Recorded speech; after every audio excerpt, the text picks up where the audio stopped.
मैं हूं सातधन्वा, मौर्य वंश का एक ऐसा सम्राट जिसका नाम इतिहास की धुंध में कहीं खो गया। मैं महान सम्राट अशोक की संतानों में से एक वंशज था।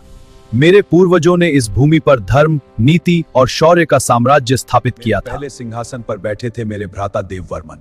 उनके पश्चात मैंने मगध की गद्दी संभाली, उस समय जब साम्राज्य की नींव पहले जैसी सुदृढ़ नहीं रह गई। शासन लगभग 187 ईसा पूर्व से 185 ईसा पूर्व तक माना जाता है।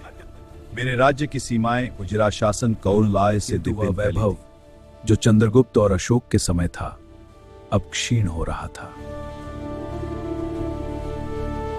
उत्तर पश्चिम में यवनग्री शक्तियां सक्रिय थीं। आंतरिक प्रांतों में विद्रोह उठने लगे थे।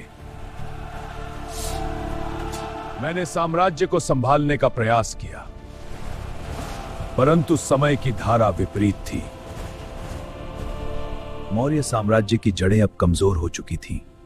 मेरे पश्चात सिंहासन पर बैठे बृहद्रथ मौर्य और वही बने मौर्य वंश के अंतिम बृहद्रथ मौर्य, तुम्हारा शासन समाप्त हुआ।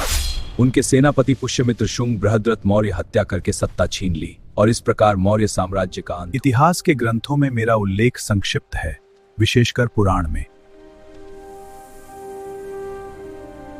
मैं कोई महान विजेता नहीं था, परंतु मैं उस युग का साक्षी था जब एक महान साम्राज्य अपने अंतिम चरण में था। साम्राज्य केवल तलवार से नहीं, बल्कि स्थिर नीति और सशक्त उत्तराधिकार से टिकते हैं। जब आंतरिक एकता टूटती है तो बाहरी शत्रु केवल अवसर पाते हैं। मैं सम्राट सातधन्वा मौर्य इतिहास की पंक्तियों में भले ही छोटा नाम हूं, पर मौर्य वंश की अंतिम गाथा का एक महत्वपूर्ण अध्याय हूं।